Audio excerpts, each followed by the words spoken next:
All right. Hello, everybody, and welcome to our December edition of our US PAC On Time Courier podcast.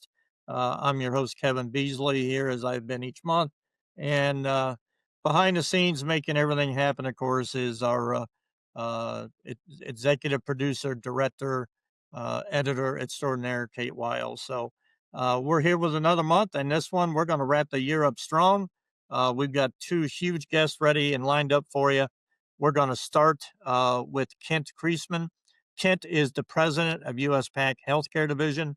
Kent joined us a little over a year ago and has got really going to share some great insights with us on where US PAC Health is going and what we've accomplished in 2025. Then, of course, we'll have Liz Billias, as she is every month, here with our monthly fleet message. And then we will wrap up our last guest for 2025, Mike Clark, our CEO.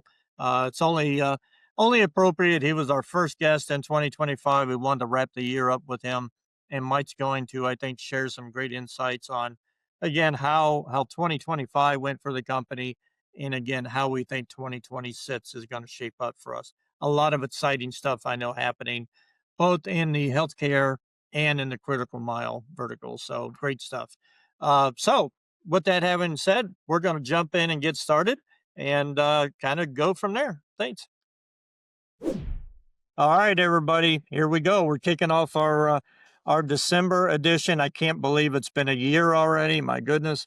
And we're so fortunate to have as our first guest, Kent Creasman. Kent is the president of US PAC Healthcare Division, which we talk about a lot on here. So I'm really anxious to get Kent on with us. Kent, thank you so much for taking some time to spend with us today. Hey, my pleasure, Kevin. And I've watched this podcast many times. You do an excellent job. So I'm honored to be a guest today. Thanks for having me.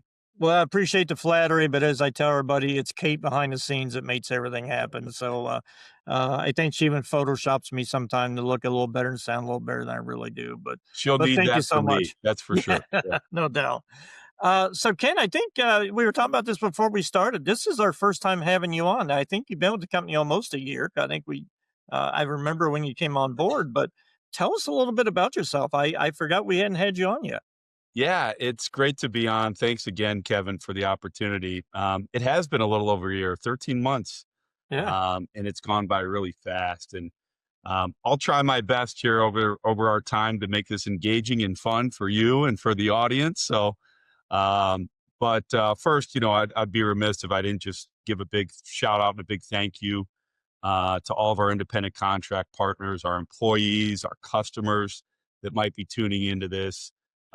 You guys are the heartbeat of what we do, and we certainly appreciate everything you do for us day in and day out and the support you give us. But I'll give you a little background, tell you a little about myself. I grew up in Chicago. Okay. I'll date myself a little bit. It was during the 80s and 90s. All right. That means I'm naturally a diehard Chicago sports fan. And I know we like to get in our sports debates here at US PAC, Kevin, but Yeah. unfortunately, there is no debate. Michael Jordan is the GOAT. Grew up watching him play. And interesting fact, since I've been alive, every major professional sports team in Chicago has won a championship in my lifetime. So I think that Wow. puts us a little bit ahead of Cleveland, if I'm not mistaken. Well, you had to go there. You had to go there, really. Wow. You are correct. That is true. But also, I live in Akron, Ohio, and Akron is the birthplace and the home of LeBron James. But I would tend to agree with you. MJ was the GOAT. So, It's a generational thing for sure. But yeah. a little more about myself. First off, I've been incredibly blessed to have a wonderful wife of 18 years. She supports me through thick and thin, and we have three awesome kids, ages 15, 13, and 11. So we're constantly busy with that. I've lived in a lot of places during my time, Kevin, from East Coast to West Coast, but Knoxville, Tennessee is currently home. I've Okay. been here about 3.5 years. So yes, there is some orange hanging in my closet. Go Vols. Mhm. We really kind of adapted to the college town. But kind of what led me into healthcare, I think I've been around it really my whole life. At an early age, I really knew I wanted to be in healthcare, and it really started with my parents. My parents were first generation college graduates. My dad worked in the steel mills of Detroit to put his way through college. In his first job out of college, he was a housekeeping manager within a hospital. Okay. And so I heard those stories growing up, but it really offered him a career path and really limitless opportunities to do a lot of different things and expand his career. And so out of college, I kind of got my first opportunity to work for a very large healthcare company. Did a lot of different things with them, but it was really on the inpatient hospital side. Um, Technology that was X-ray, CAT scanners, MRI machines. I started selling that technology to hospitals and kind of got the bug to stay in healthcare. Did a couple of other different things. One in particular that was interesting. It was a startup company focused on technology to help seniors and people with chronic conditions stay in their home and receive care in the home. Oh, wow. And what was fascinating about that, Kevin, is as great as the technology was, it was all of the support and wraparound services that kept those patients healthy. And logistics played a huge part in that, believe it or not. Yeah. And it wasn't long before I had an opportunity to join a healthcare logistics company, and I could really start to kind of carry out my passion and purpose to kind of fix some of those issues. And so here I am, almost 13 years later, still in the healthcare logistics field. And as I mentioned, very fortunate to be here at US Pack over the last year. Awesome. Well, thank you for that. And it's easy to hear the passion in your voice, Kent, as you're talking about the healthcare industry and all that. And one other thing, though, I mean, since you did go to the Chicago Cleveland thing, I will have to point out if I did my math right, at one point you're going to have three teenagers in your house. I had one daughter, three at one time. You have my you'll be in my thoughts. It, Um, and one is going to be driving in the next 3 months. So yeah. So buckle everybody up. keep Kent in your thoughts. He needs it certainly. Um, great. So Ken, as you were going through that, and thank you for that. I mean, it's good to hear the passion in your voice about the industry and all that. Over the past year or so, what's, in your opinion, what's been the most significant changes either in the industry or with our company that you want to touch on? Yeah, boy, it's a great question, Kevin. And, healthcare has really evolved. And you hear that a lot, but I can kind of boil it down as it relates to our specific space, logistics, transportation. If I had to sum it up in 2 words, what has 2025 been about? Uh, it's professionalization and specialization. And so that's Okay. really been what I've seen evolve and change in the marketplace specific to our industry.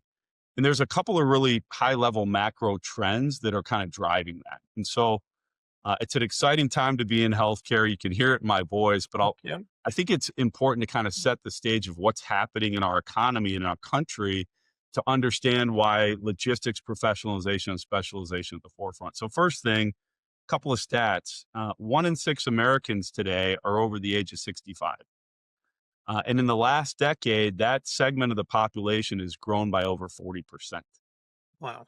So if you think about it, it's no surprise as we get older, we need more healthcare. We become much more dependent on the healthcare system. And that percentage of the population wants to receive care in alternative settings, things like the home or the Yeah. clinic, not necessarily the hospital. So that's driving some of the changes we've seen in the space. Along those similar lines, we've also seen some incredible breakthroughs the last few years in advanced therapies in the pharmaceutical segment. So things to treat rare forms of disease, cancer, autoimmune disorders. Give you a couple of other stats. Just a couple of years ago, there were only a couple hundred of these types of therapies in clinical trials. There's over 4,000 today, Oh, and a wow. lot have already come to Jeez. market. And so, that percentage of the US healthcare economy is growing by 25 to 30% a year. And again, a lot of logistics is dependent upon that. And kind of lastly, I think this is no surprise to anyone. It's a product of life now. Technology and AI are here to Oh, yeah. stay. Yeah. They're driving a lot of what we do, and it's really kind of foundational to that professionalism and specialization component, which we've embedded into our business as well. And so I kind of boiled it down to three things. And it follows those themes. Theme number one for our business, healthcare is moving to the home, and Mhm. we are adapting our business to that. Theme number two, therapies and cold chain mission critical shipments are rapidly growing, and there's an underdeveloped supply chain to handle that. And kind of third, technology and visibility are now mandatory requirements for service. They're no longer optional. And so let me just dissect a few of these a little bit more and actually relate it to the folks that are going to be listening to this podcast. Let's take the first one, healthcare moving to the home. We have all seen prescriptions now being delivered direct to the patient door, medical supplies, other types of equipment to handle patients with chronic disease, home infusion. So what does this mean for some of the people watching? For our operations team, it means our network is really shifting more and more to residential work. Right. And so the routing, the timing, the communication, it all looks different than it has in the past. What does it mean for our independent contractors? Obviously, more stops at people's homes, but those are often tied to very specific time windows. More runs are connected to an appointment, a nurse that might be in the home, or a home visit. So being on time isn't, just about a scorecard or a metric. It's really about a real person that's waiting on the other end to receive the care. And so all in all, it's just a higher bar that we're having to set for our business and for the industry around those service parameters, if that makes sense. Yeah, it certainly does. Yeah, that's yeah, no, thank you for going through that. It's a great description, and it really does focus. What we do is not only key and vital, but and what our contractors do day in, day out. But it really is a very specialized business, isn't it? I mean, you're not just throwing a box in the car and taking it somewhere. It's very specialized on how we have to handle that shipment, what time windows we arrive, all that kind of stuff. So a 100, lot behind it. 100%. A lot of what we move is irreplaceable. I mentioned kind of this therapeutics and cold chain, and uh, almost all of those are um, therapies that have been developed in a lab that have taken some element of a human tissue or sample to develop to really kind of fight these rare diseases. And so, again, kind of thinking back to the nature of our business, we have to handle these with extreme care. Sure. Um, you know, it's also part of that is some of the special instructions that come with that communication and protocols. And so I know you've talked about this on previous podcasts, Kevin, but we've really taken a lot of leaps forward in the last year and made investments to be ISO certified and to have advanced technology to handle some of these shipments. And so it's a really exciting time. I'll tell you that I think we're still in the bottom of the first inning, back to a sports analogy from where this Yeah. market is going. But US Pack is so well positioned to be a leader in this space, not just from a service delivery, but also from a thought leadership perspective.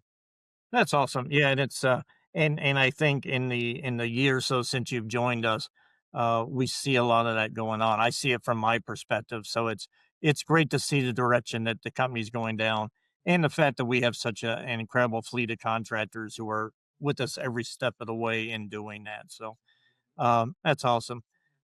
Ken, looking back at the last year, so you've been with us 13 months now. What's the one greatest achievement or the achievement you think has had the greatest impact on healthcare or customer satisfaction or any of those windows?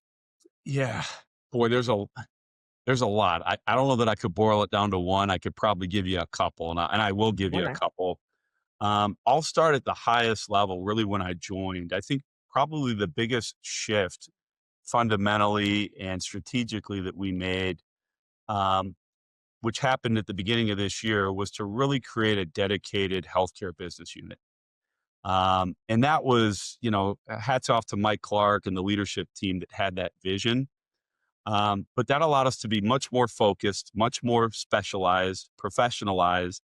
It really aligned our operations team, our dispatch team, our business development team, and all of our support functions around the really unique needs of the healthcare environment and healthcare customers that we serve.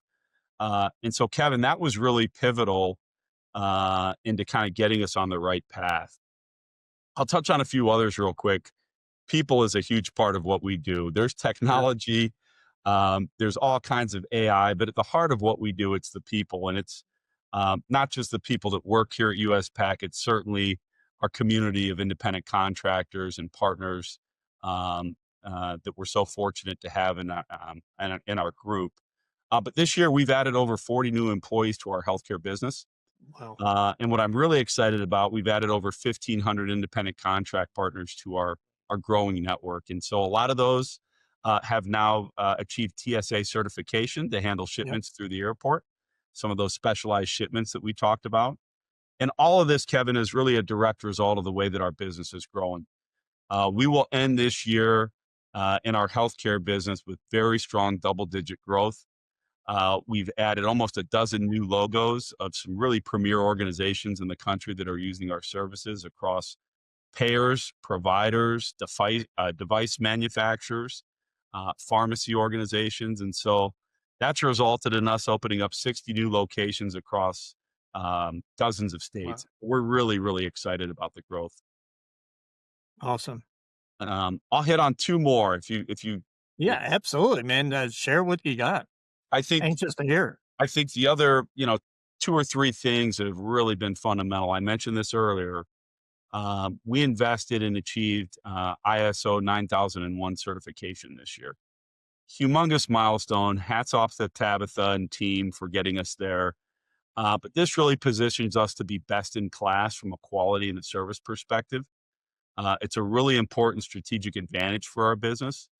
But ultimately, what does that mean for our customers? It means we're going to be providing a higher level of customer satisfaction, knowing that we've got best in class quality team that spent years in the industry that really knows what good looks like. And then lastly, something that's really more recent, Kevin, we made a investment in Ohio, in your home Huh? state, in a healthcare control tower. And so we launched this in October of this year. But the concept around this control tower is a centralized group of healthcare specialists that are leveraging advanced technology to proactively monitor and communicate with our customers on these critical shipments. Wow. And so we've taken that and we're going to grow it over time. But my vision for that is it becomes the standard in the industry for how dispatch, how customer support, and how we support both of our drivers and our customers in the best way possible. I'll give you one stat on that. In the first month of being operational with this control tower, we received a 92% favorable net promoter score from our IC drivers Wow. within the first couple of weeks. And so That's awesome. the investment is working. It's boosting not just the experience for our customers, but equally important for our independent contract partners. And that is awesome. And that, excuse me, that control tower, as you said, what I heard you say is you hope that becomes the norm. What that tells me is we're kind of the leader in that space. Where we've gone out and created this focused team of experts on dispatch and healthcare and customer interaction, and we're getting great feedback from our ICs. That really is can it's from my perspective, it looks like it's going to differentiate us from our competition and from every other company out there. 100%, Kevin. And I go back to an old saying. You might have heard me say it, but in healthcare, you have to take the approach of it. Is it good enough for mom? Right.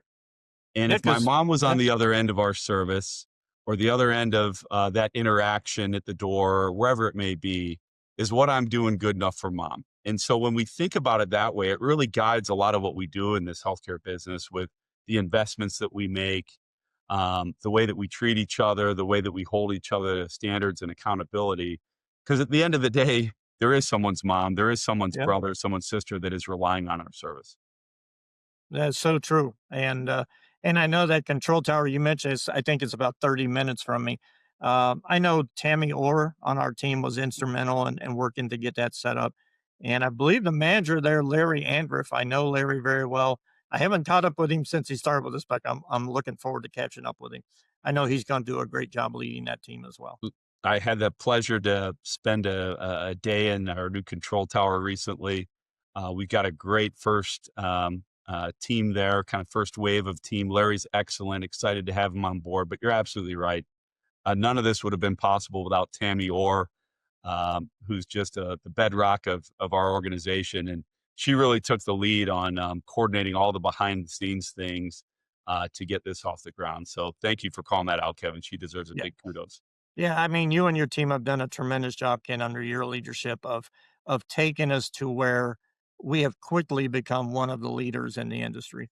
And what that allows is not only everything you've talked about already, but from our contractors' perspective, so many opportunities. Again, just in the healthcare market, pharmaceutical, medical equipment, as you said, cell and gene therapies, so many different opportunities for our contractors that once they get on board and they get their TSA and they do everything, it just opens up a world of opportunities within our company for them. And we hear that feedback all the time from our contractors. 100%. And my commitment to our IC community is we're going to continue to invest in technology and tools, not only to make your the work that you do for us more meaningful, more impactful, but give you an opportunity to have more visibility into jobs that might be out there that might fit your need. And so that's kind of what we're launching into 2026, some initiatives around how we can improve that experience even more. That's awesome. Um, as you look at it, what was probably the biggest lesson you learned maybe about healthcare final mile this year that maybe even as long as you've been in the industry, something you learned this year that we all keep learning? Yeah, there's a lot of the same lessons we learn over and over again. I think Yeah. that's true in life. Yeah. Yeah. So I My don't know wife if would this say is, so with me. Yes, that's true.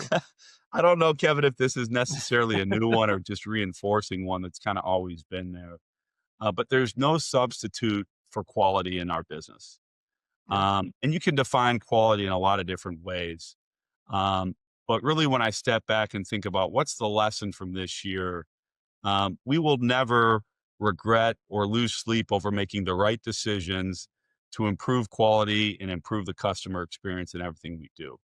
And so that was really reinforced, this year. Oftentimes, whether it be challenging times in the economy, our customers might have some financial hardships that they're working through. We always need to keep in mind that we can't underinvest in quality in this Yeah. organization, and we've been very fortunate to have a group of leaders and of financial sponsors that really stand behind that. And so I would just tell you that I think our best days are ahead. We've got, as you mentioned, a long runway of opportunities. And if we keep kind of quality as our North Star, I think it's going to work out just fine. That's awesome. I think that's as you said, it's a lesson that's important for all Mm. of us. So, Yeah. uh, Ken, I'll tell you what, our time has flown by pretty quick. This has been, I kind of kicked myself now for waiting so long to have you on, but I think it's been a great segment for our contractors and learning about what we're doing in the healthcare field and what your vision for us is. As we get ready to wrap up, what kind of final thoughts or feedback would you like to give to our independent contractors? Yeah. Thanks, Kevin. It's really just a place of gratitude. None of this is possible without the work that you all do, without the dedication um, through bad weather, through Yeah. challenging traffic. So it's really kind of twofold. One, thank you for what you do. It's not lost on me or anyone in our business how important it is.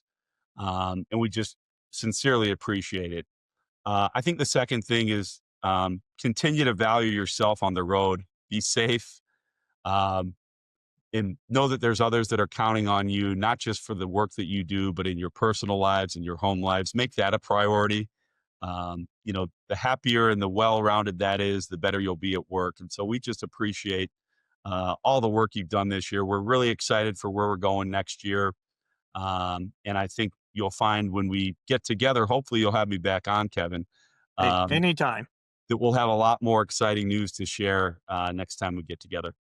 That is awesome. And Kent, you're welcome to join us anytime. And again, thank you so much. I know you're extremely busy, and your time is important. So we appreciate you taking some of that time. Share with us, share your insight, your thoughts. It's certainly been educational for me, and I'm sure for for everyone watching as well. So Kent, thank you so much. I think we're going to wrap this up. We're going to get it over to Liz Billis so she can give us our monthly safety message. And, obviously with winter coming and snow flying, everybody be careful. Kent, thank you again, and we'll have you on again soon. Happy holidays, everyone. Thank you. Thanks, Kevin, and thank you, Kent. As we close out 2025 and head into the holiday season, I want to say thank you. Your reliability, professionalism, and commitment to service are what makes this network strong. Whether you supported life sciences, healthcare, or critical mile, your work mattered, and we're grateful for your partnership. December's safety message is simply about finishing the year strong. Holiday traffic, tighter schedules, and winter weather can increase risk quickly. Please keep safety at the center of every stop, every day. Slow down and leave extra space. Expect more congestion, distracted drivers, and sudden stops. Increase your following distance and avoid aggressive lane changes. Weather ready is work ready. Check forecasts before you roll and plan extra time. Ensure tires, wipers, lights, and defrosts are all in good shape. Keep essentials on hand, like chargers, flashlights, warm gear, or basic first aid as examples. Prevent slips, trips, and falls. Wet pavement, icy curbs, and poorly lit areas are common this time of year. Wear proper footwear, keep 3 points of contact, and never rush steps or stairs. Protect the freight and yourself. Stay aware of surroundings at all pickup and drop-off locations. Secure your vehicle at every stop, and keep packages out of view whenever possible. Exhibit personal discipline and have zero tolerance for distracted or impaired driving. No texting while driving. Please pull over safely if you need to handle something. And if you're celebrating this holiday season, always arrange a safe ride. Know when to pause. If conditions aren't safe, weather, road closures, fatigue happen, stop and reassess. No delivery is worth an injury. And if you anticipate delivery delays, be sure to notify the dispatch team or the USPAC rep that you work with in your market. I hope you and your families have a safe, restful holiday season. Thank you again for everything you did in 2025, your effort, your responsiveness, and your dedication. We're proud to have you as part of the USPAC Partner Network, and we look forward to a strong start to 2026 together. Until next time. All right, Liz, thank you so much for that safety message. I know, especially this time of year when the snow starts flying and all that, nothing is more important than safety. So thank you for that important safety message. And we're very fortunate. It's been a year since we did our very first podcast. We're fortunate. Our very first guest on our first podcast was our CEO, Mike Clark. And Mike has graciously agreed to be with us a year later. So Mike, thank you so much. It's great to have you with us again. Yeah, great to be back, Kevin. It's amazing. It's been a year. So kudos to you and the team for keeping the podcast rolling. Yeah, no, I appreciate that. Appreciate your support. And I'm anxious to dive in and pick your brain a little bit. So it has been, it has been a year, as we said. How's that year been? How's it been for both you and the company? Yeah, well, the first thing is as I've reflected on the year, I'm wondering if we should be changing the name of this podcast to something like Beauty and the Bees or the Bee's Knees or the Beasley Knees or something like that. Yeah. That's been weighing on my mind now for a whole year. But Well, outside of the podcast name and referencing you a little bit more prominently in it. well, you had it it's right when been you a- said beast, so you had it right. So Yeah, there you go. It's been a little bit of a crazy year from a macroeconomic standpoint. While it doesn't really affect us, doesn't feel like it affects us directly, things like tariff and interest rates and labor unrest, it makes a certain segment of our customer population a little nervous, a little reluctant to make investment, maybe a little bit more aggressive in cutting costs or closing down locations and things. So we felt a little bit of that macroeconomic environment really through some of our customers' angst more than anything. And that's been a challenge because there's nothing you can do about that. You can't control it. You can only react to it. It does feel like people have come around to this is sort of the new normal. And so it does feel like it's settling down a little bit now that we're heading into the end of the year. And we did a great job just on that just dealing with that macroeconomic environment. At the same time, if you look more, specific to US PAC, we really had a nice year.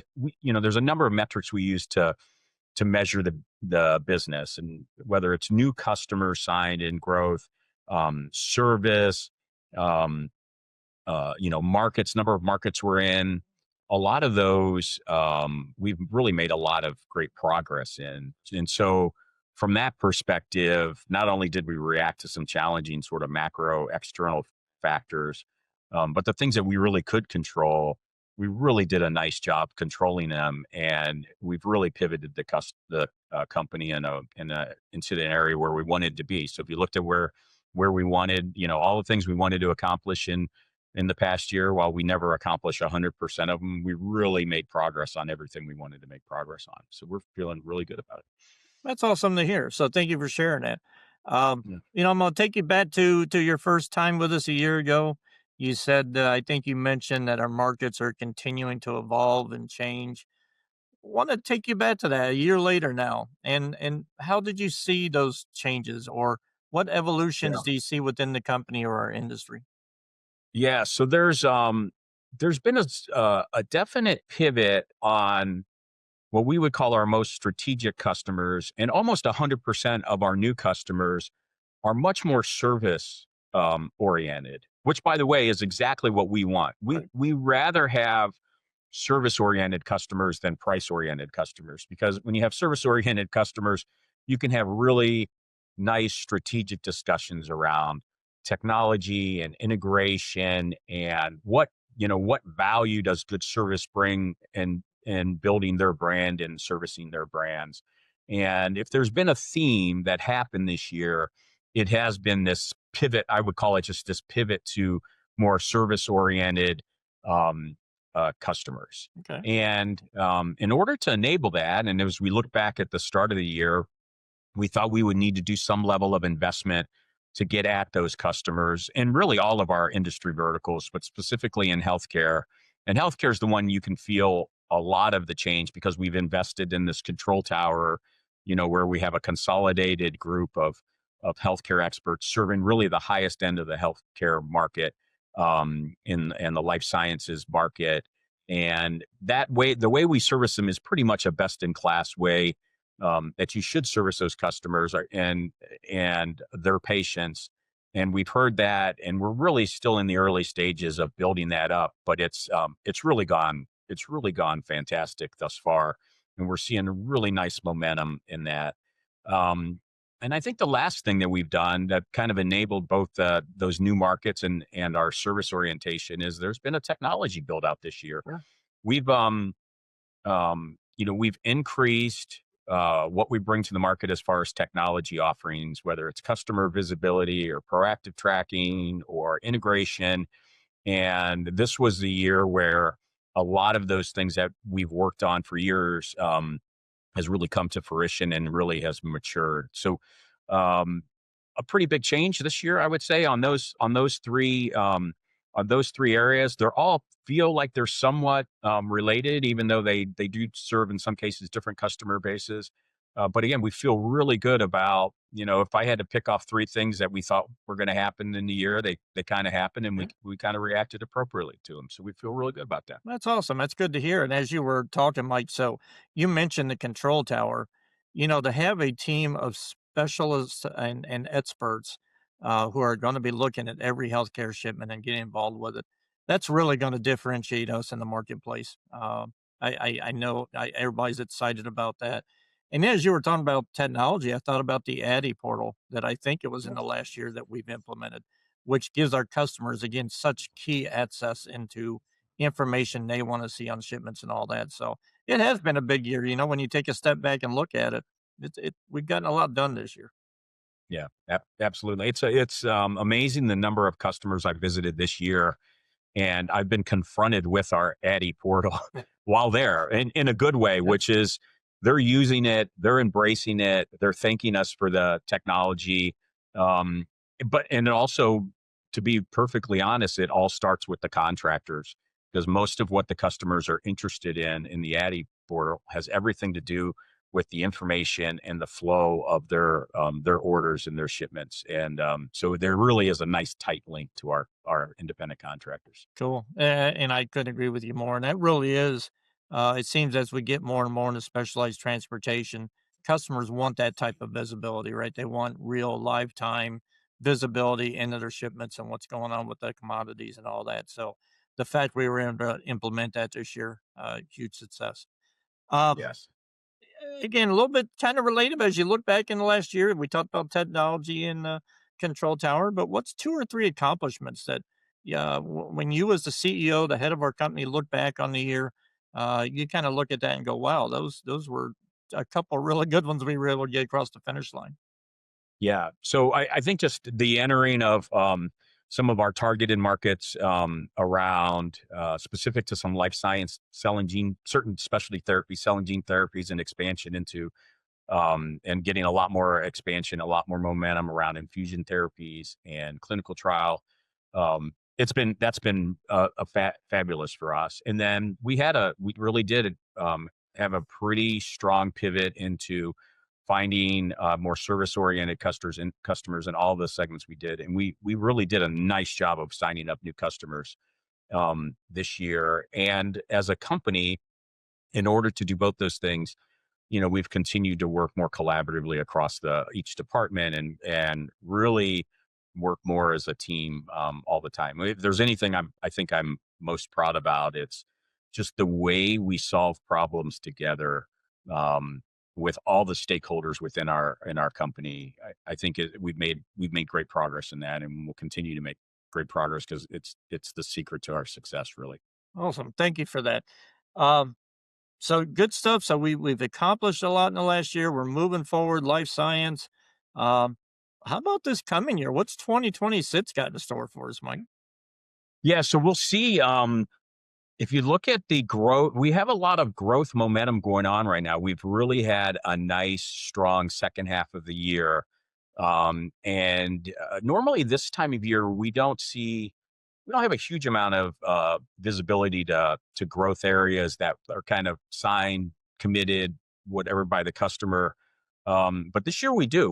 We have a first quarter where we have a lot of geographies, a lot of customers that we're going to be expanding with. And the reason we're not really expanding right now is it's tough to do it in the fourth quarter when we're already busting at the seams with activity. Sure. So we'll continue to see those new logo signings really blossom, and that's pretty typical for our business. When you sign up a new customer or you enter a new market, you have a tendency to get a small bit of business, and you have to prove yourself out as being really an elite provider of services. And once you do, there's more business follows on, and we're in that second stage right now, which is more business follows on.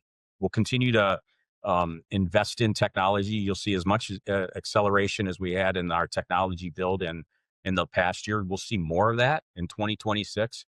We're budgeting for it. We're planning for it. We're defining like what are the most important places to deploy our technology. We've started dabbling in AI, artificial intelligence, to do some analytics and things, and we'll continue to look at sort of some of those leading edge applications to help drive our business. And we'll continue to get, I think, more and more collaborative as we work together. So will be less about what department you work in and more about what problems you're working on with others in the company. That's awesome to hear. Thank you for that. And I can confirm as part of the team that helps bring capacity in the company to meet new business. We've got a full agenda looking at us in Yeah, January. yeah, So you feel it, I'm sure. yeah, we do. We're sitting here. In fact, earlier today, I was talking to my team about, it's going to be a busy January, February. So trying to decide how we're going to get the work done. So it is exciting time and a lot more opportunities for our contractors that we hope to just continue to expand. So Mike, thank you for that. As you sit here today, what would you like to say to our independent contractors? What advice, feedback, or just thoughts do you have you'd like to share with them? Yeah, one of the things that I just feel great about our contractors in general, and as Kevin, you and I have been in this industry a long time, and the independent Yeah, contractor model is such a powerful model when you have great contractors. it is. And this year, the contractors have just really embraced our strategy. They've embraced, now, gaining knowledge in certain areas. They've embraced the service challenges. They've embraced the technology and the power of information. And we just can't do it without them. They've done a fantastic job.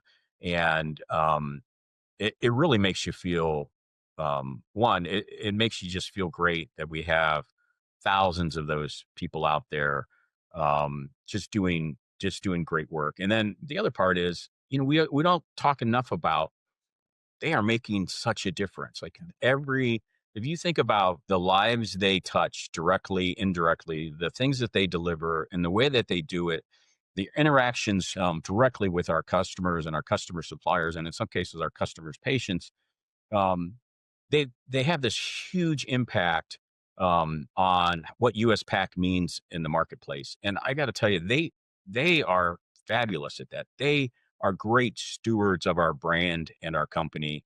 And I really can't, you just can't thank them enough for what they do and really how they do it. It's been a great year. It's been a great year simply because of these thousands of independent, business people out there, um, carrying the flag and doing great things. So it's really been a great year, and obviously our success is really their success, and we're both rely on each other to go forward. Yeah, it's great to hear you say that. And as you were talking, you're right. Unfortunately, I've been in this business a long time.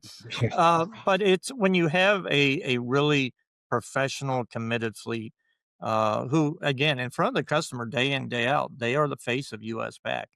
To have such a tremendous fleet as we do today, as you said, professional business owners who do a tremendous job day in, day out. It makes your job easier, it makes my job easier, makes US Pack just that much better of a force in the industry. So it's good to Yes. say. So all right. Well, I can't believe it, but it's yeah, time has flown by. Mike, as a year ago, great conversation. Can't thank you enough for spending some time with us and our contractors and giving us some insight. Other than you making me look bad by having a festive sweater on, and I don't. I know. Uh, Yes. Yes. yeah, we were talking about this before we started taping. Is Mike's all dressed in festive gear and I'm not, but Mike, I dress again, for the occasion. sincerely, thank you for everything that you do and being supportive of this podcast and to our contractors. And we got a big year ahead of us, so looking forward to it. Yeah, no, thanks. Thank you, Kevin, and you and everybody listening to the podcast, and every one of our members, of our company, our contractors. Be safe. We want everybody to be safe. We will always end with the safety message, and everybody happy holidays. Enjoy the season. Awesome. Thank you, Mike. And I'll be right Thanks. back in a few moments to wrap it up, everybody. Don't go away. All right, everybody. So there it is. We wrapped it up. We had a great episode for you with Kent Creasman, Liz, and of course, Mike Clark. Hopefully, we shared some really good insights with you this year. And hopefully, this podcast has been beneficial and informative for you, our contractors. And we're hoping in 2026 to take it even beyond. So, a couple things to make that happen. One, we need feedback from you. What would you like to see on this? What information would you like to see as contractors to really be informative for you that you want to know about US Pack and being a contractor with us? If you have thoughts or ideas, you can send them to me personally at Kevin Beasley at gouspat.com or to our driver experience team at gouspat.com and share your thoughts and what you want to see on the upcoming episodes. We're looking forward to 2026, getting some contractors on here, speaking to you about your experience here at US Pack, and also just continuing to try to provide you the best information we can each and every month. So, with that being said, I wish everybody a great holiday season. Please be safe as we're getting in the winter time, and we will see you next year. Take care, everybody.